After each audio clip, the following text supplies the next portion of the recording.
Hello guys, welcome back to NFT Inspo. For today's video, we're going to show you how to factory reset Sonos Playbase.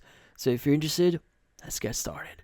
So you might be wondering how to exactly reset or factory reset your Sonos Playbase. Well, in this case, there are going to be a few things that you need to do here. So first things first is you want to disconnect the power cord from the electrical wall outlet here to ensure that device is fully powered off. So basically, just cut off any power for your Sonos Playbase. Now, from then on, you want to locate the pause button on the right side of your Sonos Playbase here, and while unplugging the power cord, back in, you want to press and hold the pause button, and keep holding the button until the front light starts flashing amber and then white. Now, continue holding the button for about like 30 seconds when you plug it in, and when the light starts flashing green, the reset is complete.